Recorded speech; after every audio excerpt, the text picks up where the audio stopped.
रे चलो रे चलो चलो जहाजपुर, चलो रे चलो रे चलो चलो रे चलो रे चलो चलो जहाजपुर। पुकारे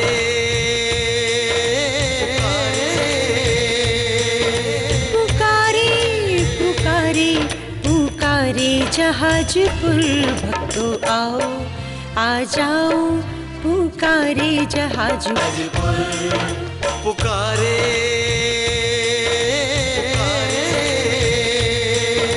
पुकारे पुकारे पुकारे जहाजपुर, भक्तों आओ आ जाओ, पुकारे जहाजपुर। ओम नमः सिद्धेभ्यः।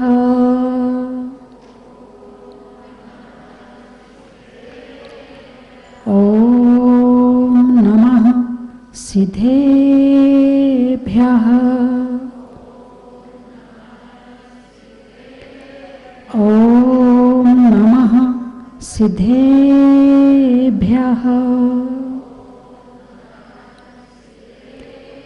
यस्य स्वयं स्वभावाप्तिरभावे कृत्सनिकर्मिणा, तस्मै संज्ञानरूपाय नमोस्तु परमात्मने।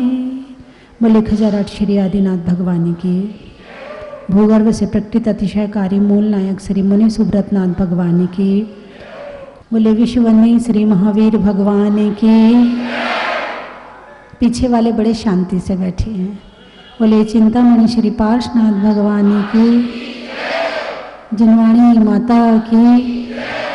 बोलिए परम पूज्याचा गुरुदेव श्री सन्मति सागर जी महाराज की। परम पूज्याचा गुरुदेव श्री ज्ञान सागर जी महाराज की।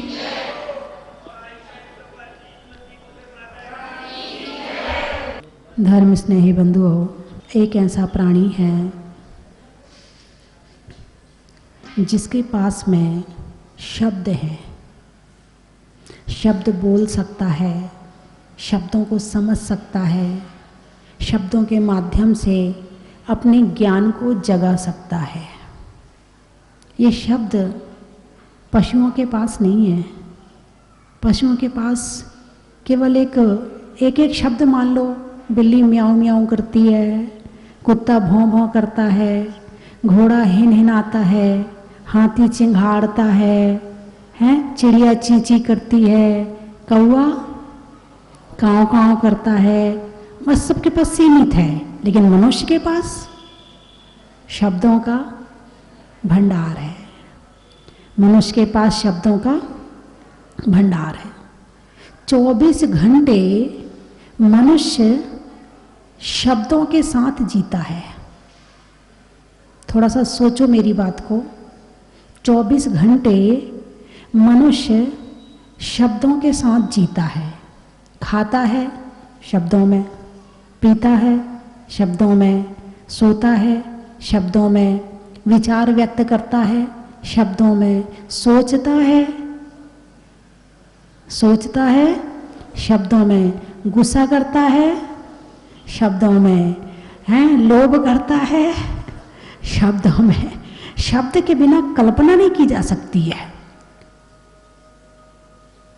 शब्द को संपूर्ण रूप से शब्द को ही सब कुछ समझता है। लेकिन ज्ञान, अब एक बात और बता दूं आपको कि ज्ञान जो है वो शब्दात्मक है या अशब्दात्मक है। आपके पास ज्ञान है? अरे बोलिए ना। आप तो मोबाइल चला रहे, कहाँ से आ गया? मोबाइल में लिखा था क्या? नहीं, आपके पास में ज्ञान जो है वो, आप जो ज्ञान है उसे क्या मानते हैं? ज्ञान शब्दात्मक होता है या अशब्दात्मक होता है? कैसा होता है? शब्दात्मक होता है। तो शब्द कौन सी भाषा का है? कन्नड़ का, मराठी का, गुजराती का, अंग्रेज का या दक्षिण का, या कहाँ, मतलब कौन सी भाषा वाला ज्ञान शब्दात्मक है? हिंदी वाला कि संस्कृत वाला? संस्कृत वाला कि प्राकृत वाला? कौन सा वाला भाषा का ज्ञान शब्दात्मक है?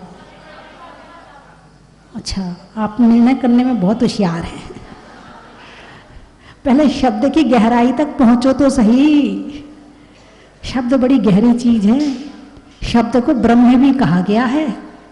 शब्द को ब्रह्म इसलिए कहा गया है कि शब्द एक ऐसी चीज है कि ब्रह्म तक पहुंचा सकता है, यानी आत्मा तक पहुंचा सकता है। यदि ज्ञान, मात्र ज्ञान को देखा जाए कि शब्दात्मक है, तो पशुओं के पास शब्द नहीं है, तो क्या वो उनके पास ज्ञान नहीं है? अरे बोलिए ना। अच्छा, तो पेड़ पौधे के पास में शब्द नहीं है, तो क्या उनके पास ज्ञान नहीं है? है ज्ञान।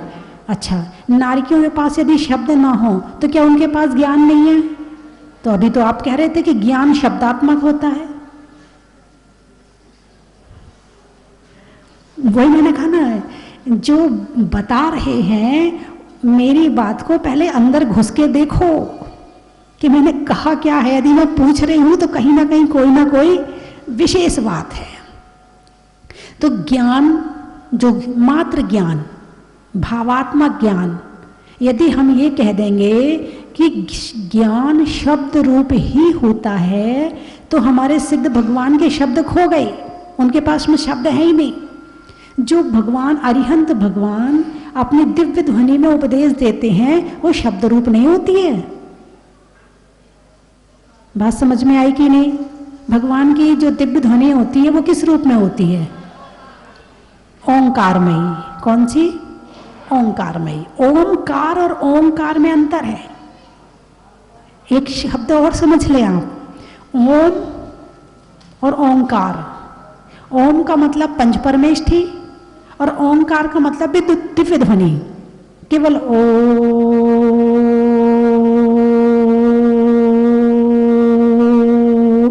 ये ओंकार है। और ओम, ओम रीम, ये ओम है। ओम और ओंकार दोनों अलग अलग हैं। तो जो दिव्य ध्वनि होती है भगवान की, वो ओंकारमयी होती है। दिव्य ध्वनि, क्या कहा है? ध्वनि। ध्वनि का मतलब क्या होता है? आवाज। ध्वनि का मतलब क्या होता है? आवाज।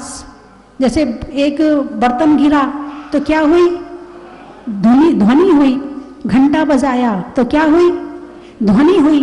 तो भगवान की जो वाणी है वो ध्वनि रूप में है, भाषा रूप में नहीं है, शब्द रूप में नहीं है। अब आप कहोगे जब शब्द रूप में भगवान की वाणी नहीं है तो फिर इतने सारे शास्त्र कहाँ से लिख गए?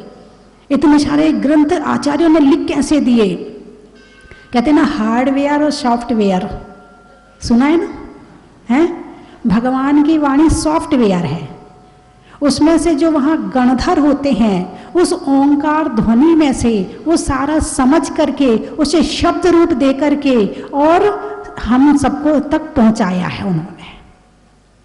यदि गणधर ना हो तो भगवान की वाणी नहीं खिलती है। क्यों नहीं खिलती है? क्योंकि जब तक समझने वाला नहीं है तब तक वाणी कैसे खिलेगी? तो ज्ञान मूल रूप में देखा जाए तो अशब्दात्मक है। कैसा है? अशब्दात्मक है ज्ञान, भाव। अब जैसे कई बार आप रोते हो, है ना, तो रोते में भी आपके दिमाग में जो विचार होते हैं वो शब्दात्मक होते हैं। उनने ऐसा कह दिया, ऐसे कैसे कह दिया, उनको ऐसा नहीं कहना चाहिए था, हमें कितना बुरा लगा, क्या उन्हें पता भी नहीं था कि मुझे बुरा लगेगा? आपकी सोच क्या है? शब्दात्मक है। सोच क्या है? शब्दात्मक है। लेकिन उस सोच के साथ में जो भाव हैं वो अशब्दात्मक है। कुछ समझ में आई? मेरी बात नहीं आई? आप कहो कि माता जी कितनी कठिन बात बता रही हो। यदि नहीं समझोगी, यदि कठिन को कठिन कहकर छोड़ दिया तो फिर मनुष्य पर्याय पाना क्या मतलब रहा? कुछ लोग बोले माता जी अरे आप तो स्वस्ति धाम में रहती, क्यों इतना बिहार करके थक रही हो? मैंने कहा थकने के डर से बिहार छोड़ दूं संभव नहीं है। होंगे वो लोग जो थकने के डर से बिहार नहीं करते होंगे, जैसे श्रावक है, अरे माता जी 10 किलोमीटर चलेंगी, हम तो नहीं चल पाएंगे, हम तो थक जाएंगे। इस थकने के डर से बहुत सारे लोग बहुत सारे अच्छे अच्छे काम छोड़ देते हैं। यदि घर में गाड़ी ना हो तो मंदिर नहीं जाते। क्यों? मंदिर दूर है ना, थक जाएंगे। लेकिन जिसके दिल में पूरा जोश है, होश है, वो छोड़ेगा नहीं, चाहे कैसे भी जाना पड़े, मंदिर जरूर जाऊंगा। तो थकने के डर से अच्छे कामों को छोड़ना नहीं चाहिए। अभी एक बहन जी कह रही थी, जाप हम घर में भी कर सकते हैं। हाँ, मैंने सुना था, शायद ऐसी समझ में आया मेरी। मैंने कहा ठीक है, अपने मतलब की बात तो निकाल ली ना। कौन ठंड में आएगा, कौन यहाँ बैठेगा, कौन जाप करेगा, लेकिन जो यहाँ आकर जाप करेगा उसका आनंद उसे ही मिलेगा। यहाँ बैठकर एक सामूहिक जो होता है उसकी एक अलग ऊर्जा होती है, एक अलग किरणें निकलती, एक अलग भाव बनते हैं। तुम्हें 11 माला फेरनी थी और जो तुम्हारे साथ जाने वाली उसकी अभी पूरी नहीं हुई है, चलो 5 और कर लेते हैं। ऐसे भाव हो सकते कि नहीं होते हैं? चलिए अब 11 माला फेरी और मन कर रहा थोड़ी और देर बैठ लो, अभी तो 3 ही बजे हैं, चल थोड़ी देर और बैठ लेते। यहाँ आओगे तो तुम्हारा मन ज्यादा से ज्यादा करने का करेगा, और घर में रहोगे तो 11 कहा है तो 11 भी मुश्किल से पूरी होंगी। इसलिए क्षेत्र का प्रभाव पड़ता है। शुभ क्षेत्र की सत्संगति हमेशा लेते रहनी चाहिए। शुभ क्षेत्र की संगति लेने से भावों में निर्मलता आती है, और अशुभ क्षेत्र की संगति लेने से भाव अशुभ होते हैं। अब ये क्षेत्र कौन सा क्षेत्र हो गया? शुभ क्षेत्र हो गया। यहाँ पंडाल में जो आएगा उसके भाव अपने आप बदल जाएंगे। हाँ, मैंने बोला था कि घर में कर सकते हैं, लेकिन टोंक वालों को नहीं, जो टीवी में देख रहे हैं उनके लिए। वो लोग अपने घर में कर सकते, क्योंकि वो आपके टोंक में आके जाप नहीं कर सकते हैं। मैंने टोंक वालों के लिए नहीं कहा कि घर में करना है, लेकिन उनने मतलब की बात तो ऐसे निकाल लेते हैं। बंधुओं, नमोकार मंत्र अनादि अनिधन मंत्र है। इसे किसी ने बनाया नहीं है, इस मंत्र को किसी ने बनाया नहीं है। बनाने की भी बात क्या है? नमो अर्यंताड़म, नमो सिद्धाड़म, नमस्कार ही तो किया गया है। लेकिन फिर भी जो मैंने अभी शब्द बताए हैं, शब्द पुद्गल है। शब्द क्या है? पुद्गल है। और आत्मा अलग है, पुद्गल है। आत्मा पुद्गल है कि जीव है? जीव है। और शब्द पुद्गल है, यानी हम दोनों अलग अलग हो गए। पुद्गल अलग हो गया, हम अलग हो गए। वो अलग द्रव्य है और हम अलग द्रव्य हैं। फिर भी जब तक हमारे साथ में ये कर्म लगे हुए हैं, तब तक ये पुद्गल हमें प्रभावित करता है। ये पुद्गल हमें प्रभावित करता है। तो फिर इसके लिए क्या करें? तो जो शुभ पुद्गल है उसका आश्रय लिया जाता। तो शब्द जो हैं, जो गुण पुद्गल में हैं, वो सारे गुण शब्दों में हैं। जो अक्षर हैं वो ठंडे भी होते हैं, गर्म भी होते हैं, रूखे भी होते हैं, चिकने भी होते हैं, कड़े भी होते हैं, नरम भी होते हैं। शब्दों में सारी वैरायटी है। आप बोलते तो हो शब्दों को, मगर शब्दों को जानते नहीं हो। बात समझ में आई कि नहीं? शब्दों का उपयोग तो करते हो, मगर शब्द क्या है ये चीज तुम्हें पता नहीं है। जैसे ना शब्द है, कहाँ से निकला? नाक से, ठंडा है। माँ, ठंडा है। हा, अग्नि आई, हा, यहां से आया। शब्द भी एक जगह से नहीं बोले जाते हैं। कुछ पेट से बोले जाते हैं, कुछ लंग्स से बोले जाते हैं, कुछ गले से बोले जाते हैं, कुछ तालू से बोले जाते हैं, कुछ दांत से बोले जाते हैं, कुछ ओंठ से बोले जाते हैं। शब्द भी अलग अलग जगह से निकलते हैं, एक जगह से नहीं निकलते। तो शब्दों की तासीर को पहचानना, शब्दों की शक्ति को पहचानना बहुत जरूरी है। अब जैसे कि बंदूक की गोली है, यदि बंदूक की गोली आप ऐसे ही उठाओ और किसी को मार दो, कुछ होगा? अरे बोलिए ना, नहीं होगा। उसी बंदूक की गोली को बंदूक में लगाकर फिर मारी जाए, कुछ हुआ? क्या हुआ? हुआ क्या? बचा ही नहीं। पहले तो चोट भी नहीं लगी थी उतनी सी गोली से, और अब क्या हुआ? वो बचा ही नहीं। तो इसका मतलब क्या हुआ? इसका मतलब ये है कि यदि शब्दों को आप इसी तरह दिन भर बिखरे बिखरे बोलते रहते हो तो शब्दों का असर उतना नहीं होता है। लेकिन जब शब्दों का संयोजन करके कौन सा शब्द ठंडा, कौन सा गर्म, कहाँ रखना, कैसे रखना, और फिर उसका मंत्र बना दिया जाता है, फिर वो मंत्र जब पढ़ा जाता है तो उसका असर होता है। अब जो नमो शब्द, ना शब्द आप अपने घर में बोलते कि नहीं बोलते? दिन में कई बार प्रयोग करते हैं, करते कि नहीं करते? आप बोलते ना, कौन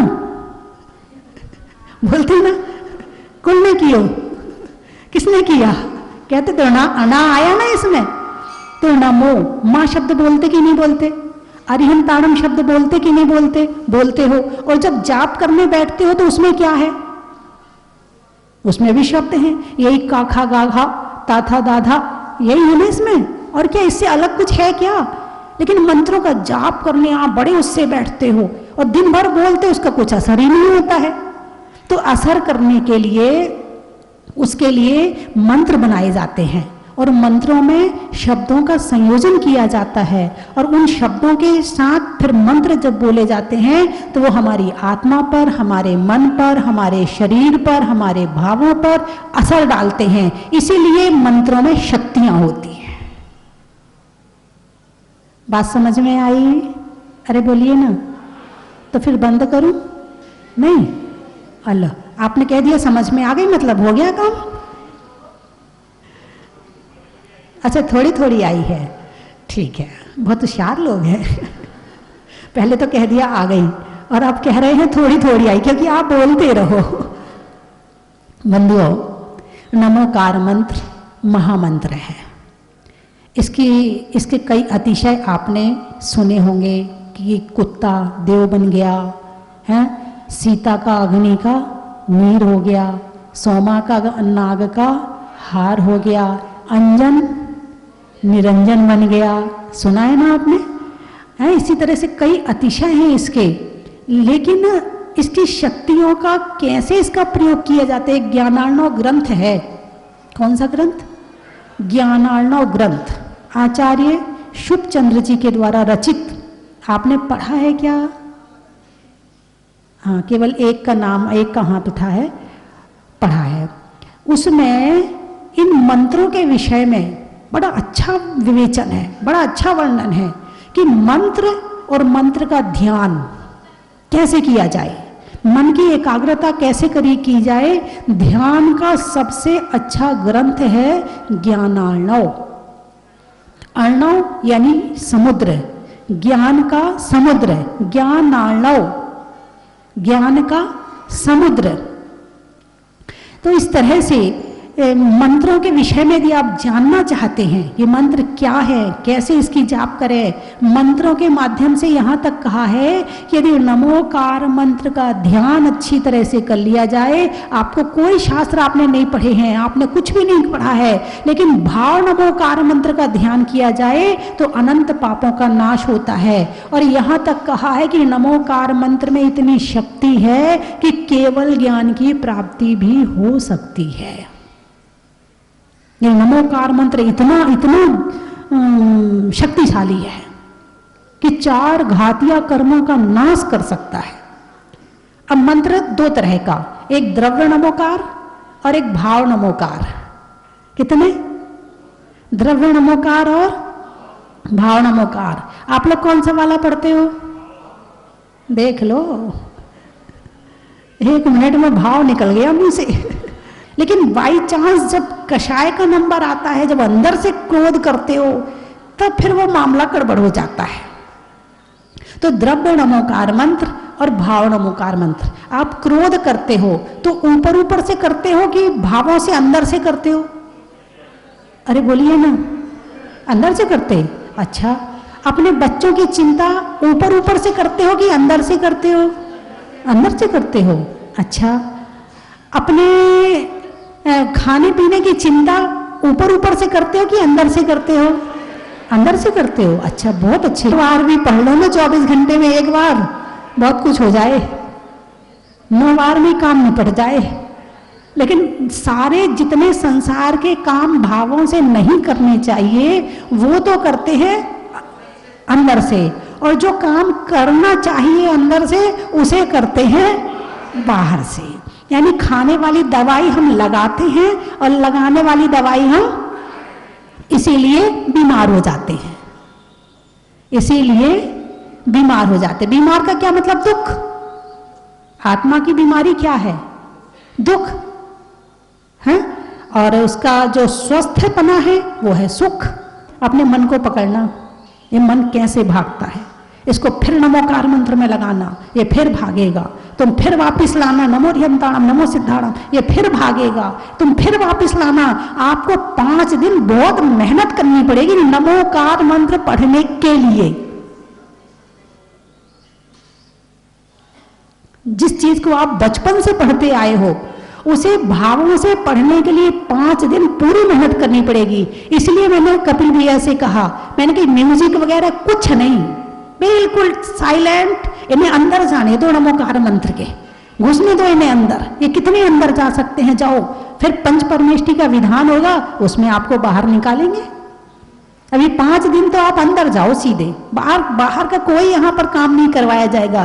दीपक भी आपने रखा है, आपको दीपक की भी जरूरत नहीं है। ये बाहर के उजाले की जरूरत नहीं है, उजाला अंदर करना है। कहाँ करना है? अंधेरा कहाँ है? अंदर है। कुछ लोग ऐसे होते हैं जो अंधेरे में भी सही राह पर चलते हैं। अभी ये नमोकार मंत्र अंदर उजाला करने के लिए है। जब आप अरिहंत भगवान को अंदर बिठाओगे, अंदर उजाला होगा। सिद्ध भगवान को याद करोगे, अंदर उजाला होगा। तो ये सारी चीजें बिल्कुल आपने बाहर के काम बहुत किए हैं, अब केवल 5 दिन आपको अंदर जाना है। क्या करना है? फीलिंग लेना कि कैसा लग रहा है। और जितना आपका खाने से पीने से, टीवी मत देखना 5 दिन, सीरियल भी छोड़ दो, क्योंकि सीरियल देखोगे ना तो सीरियल देखने में फिर जब आप जाप करने बैठोगे ना वही कलाकार याद आएंगे आपको। तुम कहोगे नमो ध्यंताणम, वो तुम्हारी कौन सी देवी नजर आएगी फिर। मोबाइल नहीं, 5 दिन सीरियल का त्याग कर दो। व्हाट्सएप वगैरह जितनी चीजें, यदि आप जीवन में कुछ उपलब्ध करना चाहते हो तो मैं जो रास्ता दिखा रही हूं आपको उस रास्ते पर चलना जरूरी है। जिन जिन चीजों से मन भटकता है, क्या कहा? जिन जिन चीजों से मन भटकता है उन चीजों को छोड़ना पड़ेगा।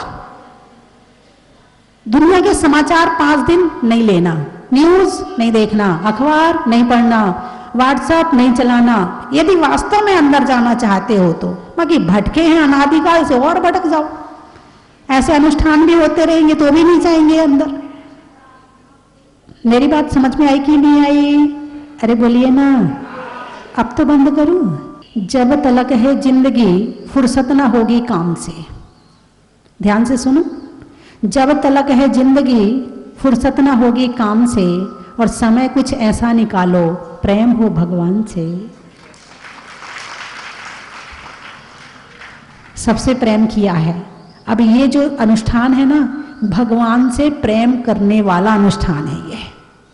इसमें आपको भगवान से प्रेम करना है। और गृहस्थी तो यदि इसमें 24 घंटे की जगह यदि 25 घंटे भी लगा दो ना, फिर आपसे कहा जाए ऐसा करना कि हम 24 घंटे की जगह 25 घंटे का दिन रात कर देते हैं, तो आप 1 घंटा जाप कर लिया करो। वो कहेगा नहीं नहीं, वो भी कम है हमारे लिए गृहस्थी के लिए। तो वहां तो आप सारी जिंदगी भी लगा दोगे तो भी ये गृहस्थी कभी खत्म होने वाली नहीं है। तो सारे काम, अच्छे काम इसी समय में से, बीच में से टाइम निकाल कर करना है ना।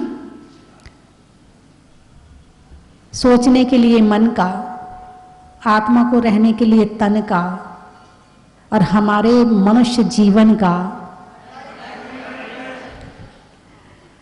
कर्म के हरने का, त्याग के वरने का, और जीवन को सार्थक करने का।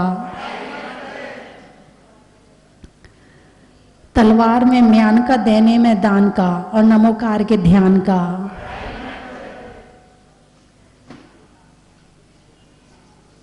अनाज में चने का, गर्मी में पने का, और ज्यादा से ज्यादा समय बैठने का। पेड़ में तने का, गर्मी में पने का, और 5 दिन के लिए मोबाइल त्याग करने का बड़ा महत्व है। जरूरी के सुन लेना, ये बिल्कुल त्याग नहीं करवा रही, लेकिन जरूरी हो तो कर लो, और नहीं हो तो जो आप ऐसे करते रहते थे ना, वो नहीं करना है आपको, ठीक है। सो भगवान की बंधुओं, आज परम सौभाग्य का विषय है कि जिसके विषय में 5 वर्षों से सुन रहे थे, जहाजपुर जहाजपुर जहाजपुर, आज वह भावना पूर्ण हुई और भगवान मुनि शुभ्रतनाथ भगवान का दर्शन हुआ। और दर्शन के साथ साथ में जब यहाँ पर आ रहे थे, उसके पूर्व में ज्ञात हुआ कि जिन्होंने यह क्षेत्र बनाया है, जिनकी प्रेरणा से यह क्षेत्र यहाँ पर बनकर के तैयार हुआ है, ऐसा स्वस्ति धाम अर्थात स्वस्ति भूषण माता जी नेवाई में विराजमान है, उनके भी दर्शन का सौभाग्य प्राप्त हुआ। एक बात जीवन में याद रखना कि जब तक दर्शनावर्णी कर्म का उदय चलता रहेगा, तब तक जिनेंद्र भगवान का दर्शन, जब दर्शनावर्णी कर्म का क्षय होगा, तब कभी जिनेंद्र भगवान का दर्शन आप सभी को प्राप्त होगा। ऐसा ये स्वस्ति धाम स्वस्ति भूषण माता जी ने कभी जब ज्ञानमती माता जी कल्पना करती हैं तो मांगी तुंगी में जाकर के 108 पीठ के भगवान आदिनाथ खड़े हो जाते हैं। और जब कभी स्वस्ति भूषण माता जी कल्पना करती हैं तो जहाजपुर में है जहाज मंदिर यहाँ पर निर्मित हो जाता है। ऐसे जहाज स्वस्ति भूषण माता जी की भावनाएं वास्तविकता सपने सब देखते हैं, स्वप्न सब देखते हैं, लेकिन जहाजपुर का जो स्वप्न है मात्र माता जी का स्वप्न नहीं था। उस स्वप्न को साकार करने में आप सभी ने आकर के सहयोग प्रदान किया और सहयोग से है जिनालय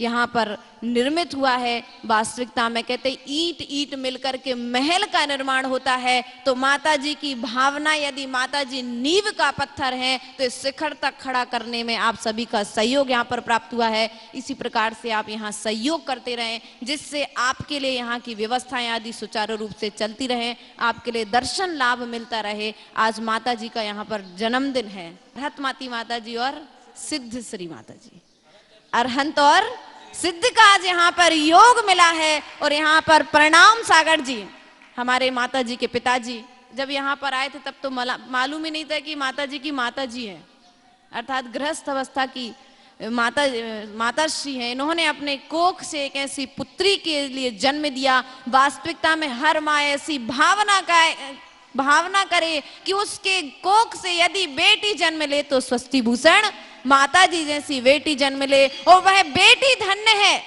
जिसने अपने माता और पिता को मोक्ष मार्ग पर लगा करके अपने साथ साथ उनका भी कल्याण कर रही है। परिणाम सागर महाराज जी जो विराजमान है, ये स्वस्ति भूषण माता जी के पिताजी हैं। और जो क्षुल्लक सिद्ध सागर विराज में आचार्य गुरु विभव सागर जी के पिताजी हैं। यह सहयोग कहते घर से एक निकलता है तो सबका कल्याण हो जाता है। इसलिए आप सभी सहयोग करते रहें। आपके सहयोग से साधु की और धर्म की प्रभावना होगी, धर्म की साधना होगी। और आपका भी एक दिन माता जी के लिए जन्म दिवस की बहुत बहुत शुभकामनाएं। हम कुछ नहीं दे सकते, लेकिन इतना जरूर कह सकते हैं कि अरिहंतों के बिना सिद्ध पद प्राप्त नहीं होता है। जब तक अरिहंत उपदेश नहीं देंगे तब तक सिद्ध पद की प्राप्ति नहीं होगी। इसलिए आज जन्म दिवस के उपलक्ष्य में हम माता जी से निवेदन करेंगे कि आपके मुख से भी हमें कुछ वाणी प्राप्त हो, जिससे आप सभी का और हमारा भी कल्याण हो। बोले परम पूज्य आचार्य गुरुवर 108 विभव सागर जी महाराज जी की। के बचपन से बहुत धर्म के भाव थे। माता जी ने शुरू से ही अपने जीवन में पाठशाला पूजा सब करती थी। कोई भी संग आता था तो उनके संग लग जाती थी। हम मना करते थे बेटा अपन को पढ़ना लिखना है, अपन नहीं करते ऐसा काम, अपन को अपना घर देखना है, तो नहीं मानती थी वो, लेकिन वो संग में लगी रहती थी। आखिर में एक दिन ऐसा आया कि उनने जीवन भर का व्रत ले लिया। फिर उनकी दीक्षा का समय आया, तब मुझे बहुत कष्ट हुआ, बहुत कष्ट हुआ। मैंने बोली अब क्या करूं? अब मैंने बोली ठीक है, आप क्या कर सकते, कहना मानना नहीं है, कहना तो मानती च नहीं है।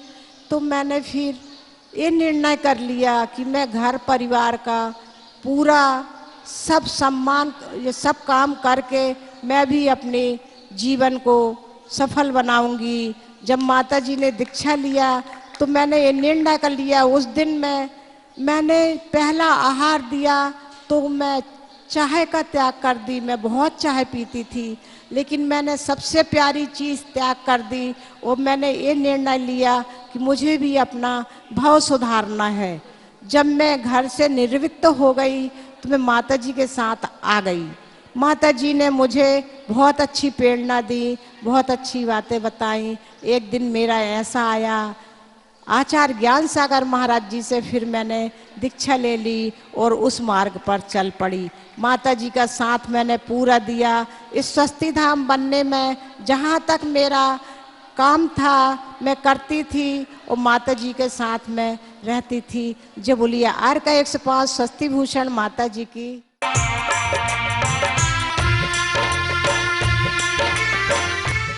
जय जिनेंद्र बंधुओं, मैं आपको सादर आमंत्रित करता हूं आने वाली 31 दिसंबर को।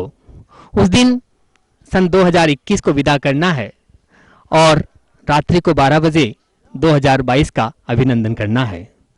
20वें तीर्थंकर भूगर्भ से प्रकटित अतिशयकारी 1008 मुनीश्वर नाथ भगवान के पावन चरणों में 31 दिसंबर की शाम को महाआरती और उसके बाद भक्तामर पाठ 48 रिद्धि मंत्रों के साथ में 48 दीपक प्रज्वलित किए जाएंगे।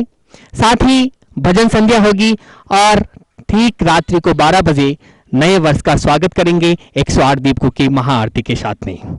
1 तारीख को सुबह 7 बजे से मुनीश्वर नाथ विधान होगा और अब की बार एक विशेष सहयोग मिला है। 1 जनवरी 2022 को शनिवार का पावन दिन है, मुनीश्वर नाथ भगवान का दिन है। मैं आपको सादर आमंत्रित करता हूं, आप आए, जहाजपुर में आए और मुनीश्वर नाथ भगवान का अभिषेक करें, शांति धारा करें। अगर आप नहीं आ सकते हैं तो उस दिन जो विशेष शांति धारा होगी, विधान होगा, वो उसका पुण्यार्जन आप अपने परिवार की ओर से कर सकते हैं, जिसकी न्यौछावर राशि मात्र 5100 रुपये है। बंधुओं, वर्ष का आगाज करें। 2022 का आगाज 1 जनवरी 2022 को शनिवार के पावन दिन विशेष शांति धारा और विधान के साथ में मात्र 5100 रुपये की न्यौछावर राशि में आप अपनी सूचना दे सकते हैं। धन्यवाद। चन की थाल को सजाओ रे आज, रत्नों की थाल को भर लाओ रे आज। आओ आओ करे रे गुणगान आरती भगवन की। आओ आओ करे गुणगान आरती भगवन की। आओ आओ करे रे गुणगान आरती भगवन की।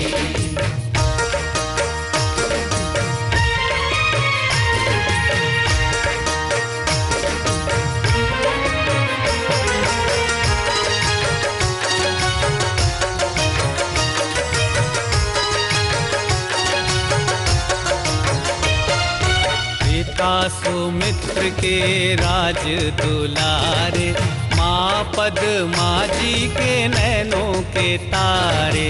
पिता सुमित्र के राज दुलारे, माँ पद्मा जी के नैनों के तारे।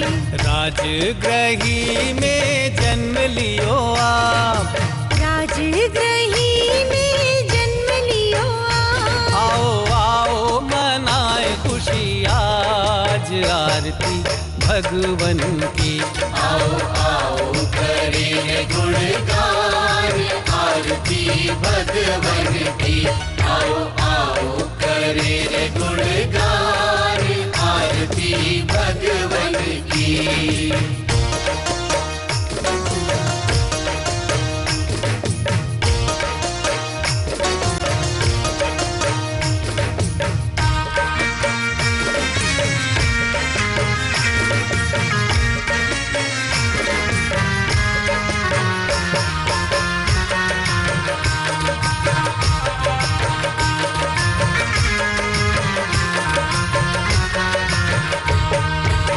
कपूर बाती से ज्योति को जला के, प्रभुवर के चरणों में शीश को नवा के। परम विदुषी लेखिका गणिनी आरिका रत्न श्री 105 स्वस्ति भूषण माता जी, जिन्होंने मात्र 20 वर्ष में 100 से भी अधिक किताबें लिखकर जैन समाज को अनूठा योगदान दिया है। बड़े बड़े विधान जैसे कल्पद्रुम महामंडल विधान, सिद्ध चक्र महामंडल विधान, इंद्रध्वज महामंडल विधान एवं विशेष जिनपद, पूजांजलि आदि महत्वपूर्ण साहित्य बहुत ही सरल व सुबोध शैली में लिखे हैं, जिसमें गद्य एवं पद्य साहित्य भी समाहित है। इन महान साहित्यों को पढ़कर आप भी अपने ज्ञान का विकास कर सकते हैं। साहित्य प्राप्त करने हेतु आज ही संपर्क करें। संपर्क सूत्र 7906062500 98683456768।